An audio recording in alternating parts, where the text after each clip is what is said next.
We are starting exercise for chapter number 2, that is potential and capacitor. First, we will do exercises as given in the NCERT, and after that, we will do the miscellaneous exercises which are from different competitive examination, which are from advanced IIT papers for last so many years and having the same difficulty level.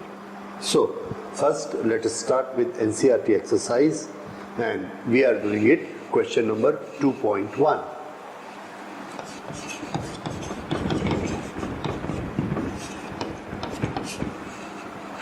There are 2-point charges.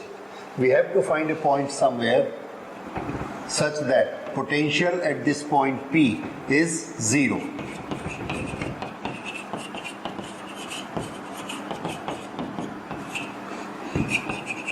और हमें इसकी location बतानी है, तो location के लिए हमने ये बताया कि let this location be at a distance x from this charge.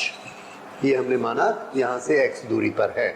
Okay, अगर ये यहाँ से x दूरी पर है तो यहाँ से इस चार्ज से इसका डिस्टेंस कितना है? आंसर है 10 माइनस x. ओके, इधर से x सेंटीमीटर, इधर से 10 माइनस x सेंटीमीटर. अब यहाँ का पोटेंशियल 0 है, तो x की वैल्यू क्या होगी? This is our question. Okay, so if there is a distribution of charges, more than one charges, then potential at one point, उसका क्या रूल है? इसको याद करिए. तो उसका रूल है potential at one point is sum of potentials created by all charges individually. Her charge जो अलग अलग पोटेंशियल बनाएगा उस सब का यहाँ पर सम किया जाएगा. वो प्रिंसिपल हमने इस तरह से पढ़ा हुआ है. Net potential is equal to sum of potentials due to all charges. Okay, potential due to this charge at this point. Potential का फॉर्मूला हमें याद रहना चाहिए. That is 1 upon 4 pi epsilon naught charge number 1 distance from that charge to this point plus 1 upon 4 pi epsilon naught charge number 2 distance from that charge. So this is common निकाल लिया इसको. 9 into 10 to the power 9. Then what is Q1 upon R1? This is Q1. 5 into 10 to the power minus 8 upon R1 x. X in meters. Okay. Plus Q2 minus 3 into 10 to the power minus 8. This is to be divided by this distance 10 minus x. ये point इसके right में है और इसके left में है. Does it make a difference? Answer for potential calculation it does not make a difference. Okay, तो potential में डायरेक्शन नहीं होती, it is a scalar quantity. अगर हम इलेक्ट्रिक फील्ड कैलकुलेट कर रहे होते it would have made a difference. Okay, लेकिन पोटेंशियल में साइन होता है.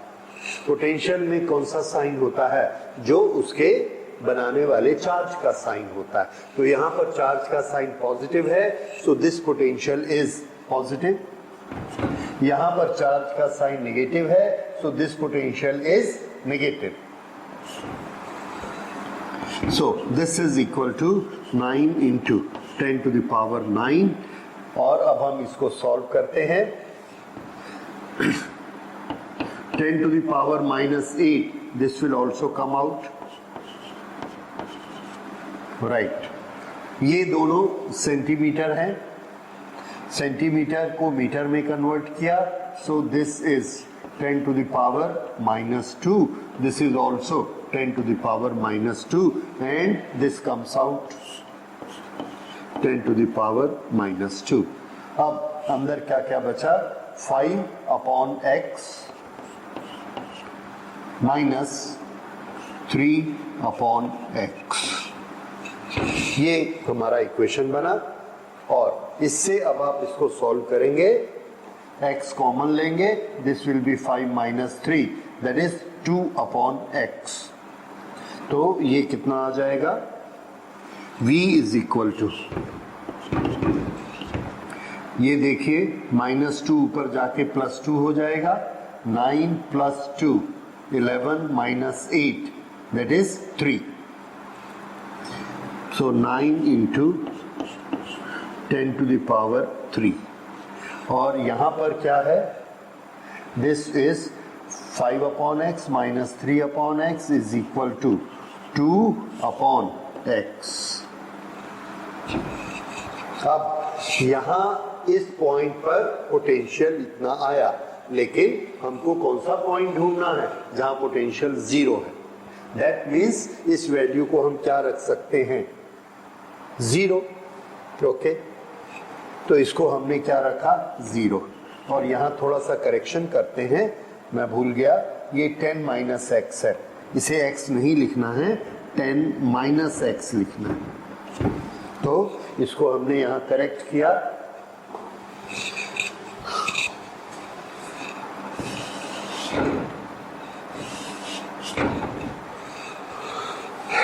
and this will be x 10 minus x. This is 10 minus x multiplied by 5, 50 minus 5x, x को इससे मल्टीप्लाई किया -3x, और सामने में ये पूरी क्वांटिटी रहेगी,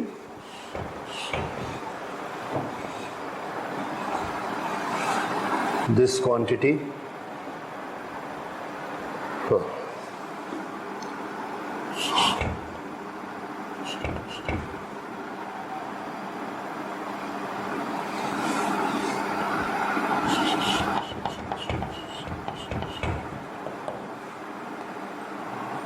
Seven, 9, 10, 11, 3.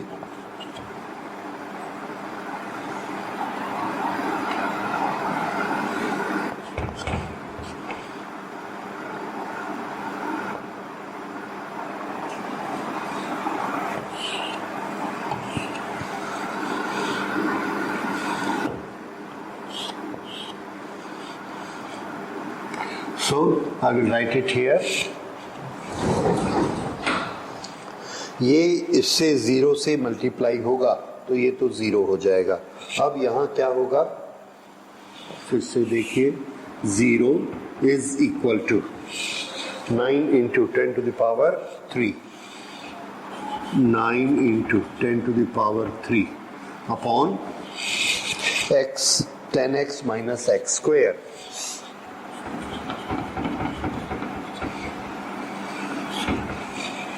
और यहाँ ब्रैकेट में है 50 minus 5x minus 3x that is 50 minus 8x। Okay, ये आ गया। तो multiplication of these two factors is 0. So either this is 0 or this is 0. Okay. If we take this as 0, then 50 minus 8x is equal to 0. 8x is equal to 50. So x is equal to 50 upon 8. 6.25. So x is equal to 6.25 centimetre. आप लोग ऐसा करते हैं, इसको इससे multiply करेंगे 0 हो जाएगा, इसको इससे डिवाइड करेंगे 0 हो जाएगा। So 50 minus 8x is equal to 0, उससे हमने ये निकाला x is equal to 6.25। Right, this is our answer. At this distance the potential will be 0. Okay, so yes, you can also ask कि हमने इसको 0 किया, इसको 0 क्यों नहीं माना। मान लीजिए अगर आप इसे 0 मानते हैं तो इसको इधर ले जाइए, 0 को इधर ले आइए, तो ये कितना हो जाएगा, इन्फिनिटी। उस समय x की वैल्यू क्या आएगी, इन्फिनिटी। करके देखिए। तो this is a second solution. कि पोटेंशियल जीरो कहां पर होगा, where x is equal to infinity. That is one solution. Which is the other solution? x is equal to 6.25. ये यहाँ पर पोटेंशियल जीरो होगा 6.25 somewhere here, एंड दूसरा zero कहाँ होगा, इंफिनिटी पे. So this is how we do it. This hexagon, each side is 10 centimeter. So if this is 10, this is also 10, this is also 10, every side is 10 centimeter. At every vertex, the charge placed is plus 5 microcoulomb. Now, we have to find out potential at the center. How do we reach the center? Diagonal बनाते हैं, diagonal जहां intersect करेंगे that is center. ये center आ गया. Hexagon में एक geometrical speciality होती है, we all know that. Okay, हमें निकालना क्या है, क्वेश्चन हमको दिया है find out potential at this point. Oh, potential के लिए हमें जो मेथड मालूम है, potential at a point due to distribution of charge is equal to potential created by each charge. ये हमारा पोटेंशियल इतना होगा. पांचों जो पोटेंशियल बनाएंगे सबका sum. Okay, potential is a scalar quantity, इसलिए ये सम स्केलर होगा, वेक्टर नहीं होगा. स्केलर में साइन कंसीडर करने हैं प्लस माइनस, लेकिन डायरेक्शन कंसीडर नहीं करनी, डायरेक्शन नहीं होती. तो फॉर्मूला हमारे पास क्या है पोटेंशियल का? पोटेंशियल का फॉर्मूला है 1/4 pi epsilon not multiplied by q upon r, जिसमें q कौन है, पोटेंशियल बनाने वाला चार्ज, r कौन है, डिस्टेंस. तो हमको इस डिस्टेंस की जरूरत पड़ेगी. अब हेक्सागोन में हमको पता है कि सेंटर से जब हम ये मिलाते हैं then this becomes a equilateral triangle. ये सब साइड्स, ये सब एंगल कितने हैं, तो आंसर है ये सब एंगल 120 है और ये एंगल 60 है. ये भी 60 है, ये भी 60 है. So this is a equilateral triangle. ये ज्योमेट्री में हम लोग पढ़ चुके. अगर ये इक्विलैटरल ट्रायंगल है और ये 10 सेंटीमीटर है तो ये भी कितना होगा, 10 सेंटीमीटर, ये भी कितना होगा, 10 सेंटीमीटर. तो ये हमें इसका डिस्टेंस मिल गया हर एक का. अब charge 5 distance 10, charge 5 distance 10, charge 5 distance 10, इसका ये मतलब है कि सबका पोटेंशियल सेम मिलने वाला है. Then why to do the addition, we can go by a shortcut of multiplication. तो एक का पोटेंशियल निकालेंगे, 6 से मल्टीप्लाई कर देंगे. So what will be the v here, 6 times potential due to one charge, 1/4 pi epsilon naught q upon r. This is equal to 6 times 9 into 10 to the power 9 multiplied by 5 microcoulomb, 5 microcoulomb to be divided by r. 10 centimeter, ये meter बन गया. This step is a must, this step is a must, याद रखिए. So this is equal to, बस अब इसको हमने solve करना है. This is 10 to the power -1, -1 ऊपर चला जाएगा तो +1 हो जाएगा. So this is 6 into 9 into 5 into 10 to the power, यहां से 9, यहां से -6, ये ऊपर जाएगा +2 और ये ऊपर जाएगा -1. 695. So this is 6 5s are 30, 270 multiplied by 10 to the power 9 plus 2, 11 minus 7, that is 4. This is what? Potential. So what is the potential? 2.70 into 10 to the power 6. And what is the unit? Volt. This is our answer for it. Okay, let's go to the next question. There are two charges, plus 2 microcoulomb, minus 2 microcoulomb, and what we are supposed to find out it, where is the equipotential surface? Equipotential surface, उसके बारे में हमें सोचना है. Okay, इसमें बहुत सारी equipotential surfaces हमने स्टडी की हैं. सबसे पहले हम वो पॉइंट ढूंढते हैं, कोई भी ऐसा पॉइंट, लेट अस से ये प्लस है और ये माइनस है, इसके बीच में एक पॉइंट जरूर ऐसा होगा जहां पोटेंशियल जीरो होगा. अगर दोनों प्लस होते तो बीच में जीरो पोटेंशियल का पॉइंट नहीं हो सकता, बीच में जीरो इलेक्ट्रिक का पॉइंट होता. लेकिन अगर एक प्लस है और एक माइनस है और यहां बीचों बीच हम एक पॉइंट ले ले तो यहां का पोटेंशियल ये कैसा बनाएगा, Q अपॉन R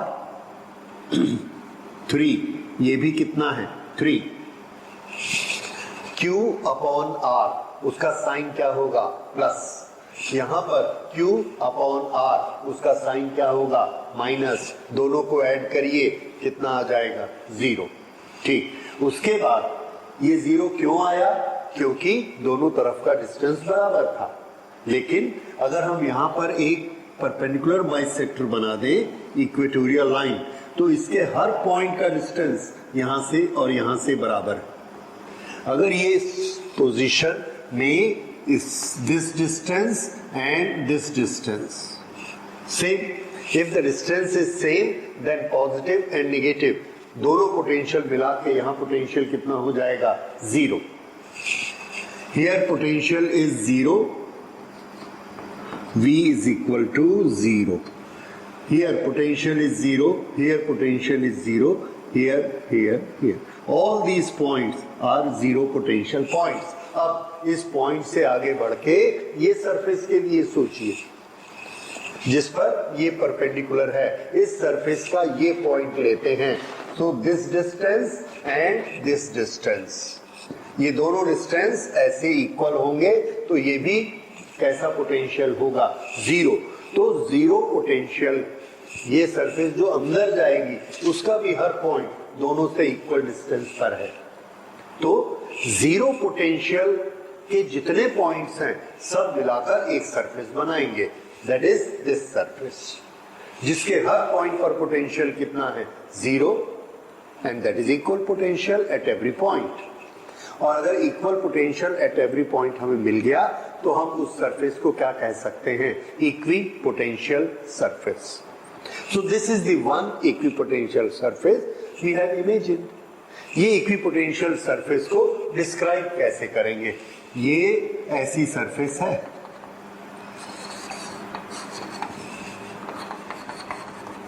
इस पर इस लाइन पर परपेंडिकुलर, अगर ये लाइन x एक्सिस पर है तो ये क्या है y एक्सिस और ये क्या है z एक्सिस.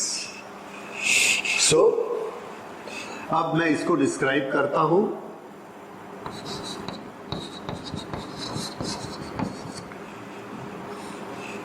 इस सरफेस कैसी सरफेस है, plane surface.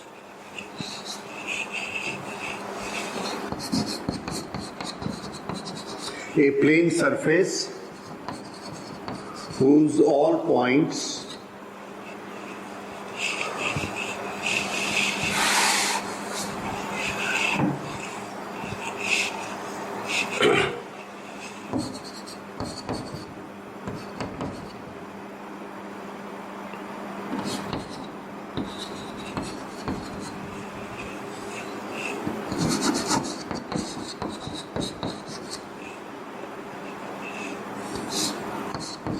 where is the center at 3 centimeter, which is located at center and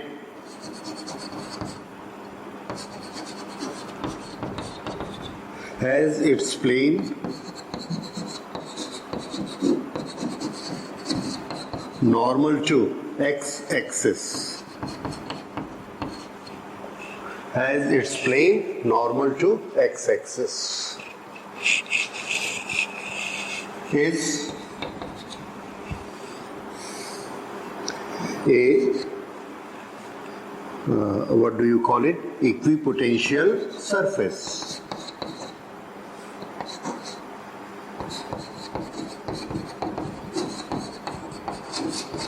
Q, we write the reason also, since at every point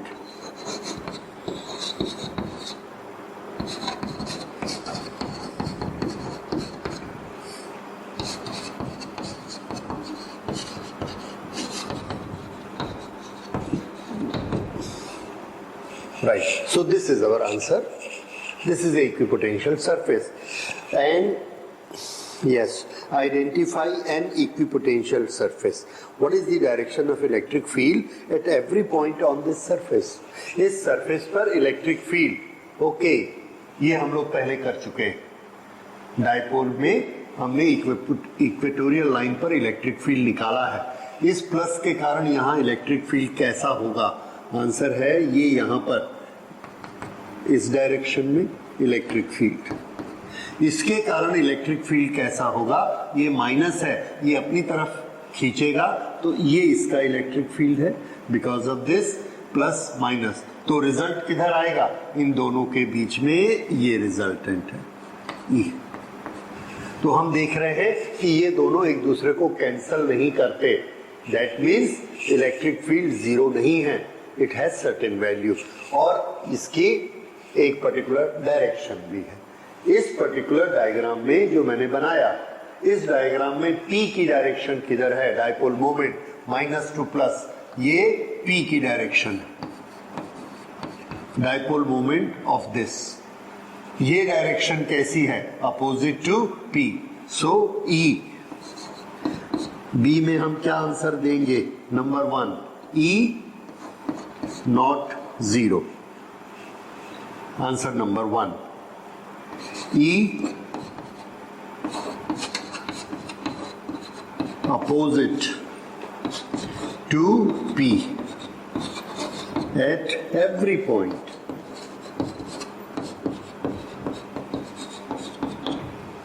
At every point. आप यहां लीजिए, यहां लीजिए, यहां लीजिए, यहां लीजिए, ऊपर आकर यहां लीजिए, तो यहां भी ये डायरेक्शन ऐसी मिलेगी, इस तरफ जाने वाली. इस तरह से इस सरफेस के हर पॉइंट पर E मिलेगा नॉन जीरो, और उसकी डायरेक्शन इस तरफ रहेगी. तो ये आ गया electric field. Okay, now there is another thing. Is it the only equipotential surface? तो आंसर है no, there will be other equipotential surfaces. वो सर्फेसेस कैसी होंगी? तो वो सर्फेसेस आप सोच सकते हैं, यहां पर देखिए एक बड़ा सा स्फीयर है, वो यहां से जा रहा है, जिसकी सरफेस आपको ऐसे दिखती है, ये इधर ऐसे दिखती है. इसके हर पॉइंट पर पोटेंशियल यहां से प्लस, यहां से माइनस, इस तरह से होगा कि इसके डिस्टेंस बराबर होंगे. अगर ऐसा हुआ तो ये सरफेस कैसी कहलाएगी? Equipotential surface. So there are other surfaces also which are equipotential surface. Okay, तो ये नो, नहीं, that is not possible. Okay, suppose यहां पर प्लस नजदीक है, तो यहां का पोटेंशियल, ये माइनस इतना दूर है, प्लस नजदीक है, तो यहां का पोटेंशियल पॉजिटिव होगा. सेम प्रोपोर्शन लेके हमने ये पॉइंट देखा, सेम प्रोपोर्शन लेके ये पॉइंट, सेम प्रोपोर्शन ये पॉइंट, तो हर जगह पर पोटेंशियल नॉन जीरो है पर इक्वल है. क्यों? ये और ये, यानी 2/R1, ये R1, और ये कौन है? This is 2/R2 minus R1 R2, ये दोनों मिलाकर हमको क्या देंगे? ये कैलकुलेशन हमको एक पर्टिकुलर पोटेंशियल देती है.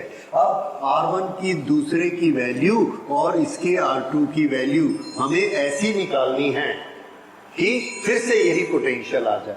तो हम देखेंगे कि ये ऐसा चलेगा और उस तरह से एक कर्व बनेगा जिसके हर पॉइंट पर पोटेंशियल की नॉन जीरो वैल्यू होगी और इक्वल होगी. That will be this curve and similarly there will be this curve which will be having negative potential at all the points. So this is how we get equipotential surfaces, but our answer is complete. एक plane surface बताकर हम अपना answer complete कर सकते हैं. Thank you. Here is question 2.4. There is a sphere. The radius is equal to 12 centimeter.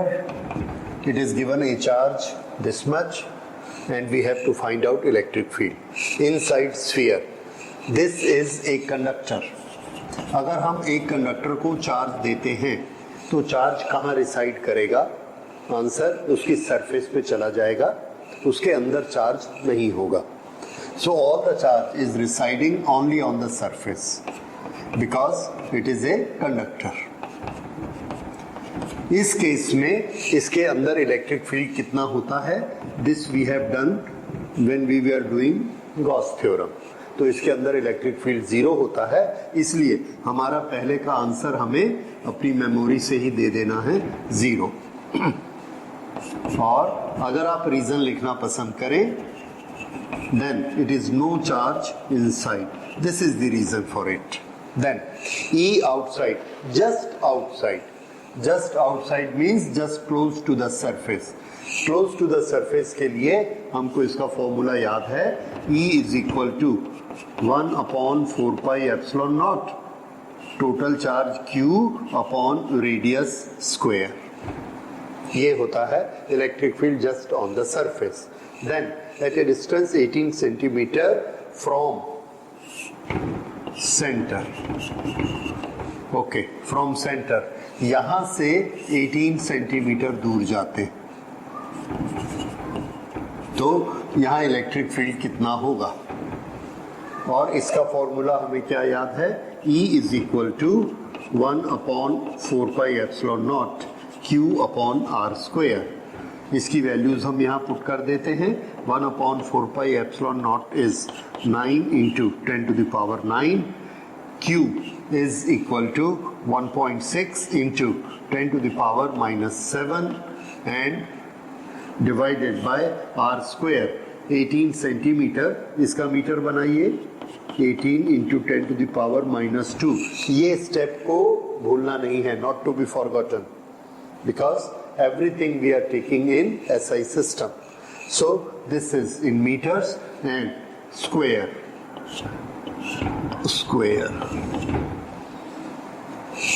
When you solve this, you get the answer. Okay. So we calculate this and it comes to be 4.4 into 10 to the power 4. क्या निकाल रहे हम? Electric field. If it is electric field, then it is Newton per coulomb. ऐसे ही हम इसकी calculation भी कर सकते हैं. यहाँ पर 9 into 10 to the power 9 multiplied by 1.6 10 to the power minus 7 और R कितना रखना है? 12 सेंटीमीटर. उसका स्क्वायर कर दीजिए. So similar quantity we will get in this case. That will be 9 into 10 to the power 9 into 1.6 into 10 to the power minus 7 divided by R square. This is 12. 12 into 10 to the power minus 2. ये metre में convert हो गया और इसका square. इसको जब हम solve करते हैं, again we get certain quantity and that comes to be, yes, 10 to the power 5. This is 10 to the power 5 Newton per coulomb. So this is how we will solve it. Now we go to the next question, 2.5. See this question. There is a capacitor which has capacitance 8 into 10 to the power minus 12. 10 to the power minus 12 के लिए क्या word use किया है? Pico. So 8 picofarad is 8 into 10 to the power minus 12. अब हमें ये बताया जा रहा है कि दो कंडीशन चेंज करनी है. नंबर एक, उसके बीच का डिस्टेंस हाफ कर देना है, और नंबर 2 उसमें डाइलेक्ट्रिक इंसर्ट करना है। तो हमको एक ऐसा फॉर्मूला चाहिए जिसमें डिस्टेंस भी आता है और डाइलेक्ट्रिक की लोकेशन भी होती है। और ये कैपेसिटर का हमको फॉर्मूला मालूम है, ये अगर इसमें डाइलेक्ट्रिक होगा तो यहाँ पर K आ जाएगा। फिलहाल इसमें डाइलेक्ट्रिक नहीं है तो K की वैल्यू कितनी है? 1। This is the formula which is given to us. Now जब हम इसके डिस्टेंस को चेंज कर देते हैं तो ये डिस्टेंस कितना हो जाएगा? d/2। और हमने इसमें एक डाइलेक्ट्रिक इंसर्ट किया, उसकी वैल्यू 6 है, तो वो 6 को हम कहां पर लिखते हैं? यहां पर, क्योंकि ये K जो 1 था यहां पर K = 1। अब ये K कितना हो गया? 6। तो यहां पर हम 6 लिखेंगे और ये हमें नई वैल्यू मिल गई, दिस इज C'। ओके, ये C' और इसकी वैल्यू हमें निकालनी है। तो देखिए दिस इज इक्वल टू, ये 2 ऊपर चला गया, so this is 12 epsilon naught A upon D। अब epsilon naught A upon D, epsilon naught A upon D, इसकी वैल्यू हमको पता है इतनी है, so we put this value. अगर हम चाहे तो डिवाइड करके भी निकाल सकते हैं, और अगर हम चाहे तो इसको यहां से रिप्लेस कर सकते हैं। अब ये कितना हो जाएगा?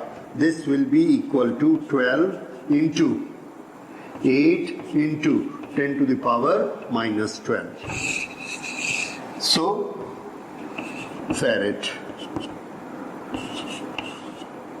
So this is 96 picofarad. Earlier it was 8 picofarad. Now the new value is 96 picofarad. This is the effect of making the distance half and putting a dielectric with dielectric constant 6. It increases so many times. Okay.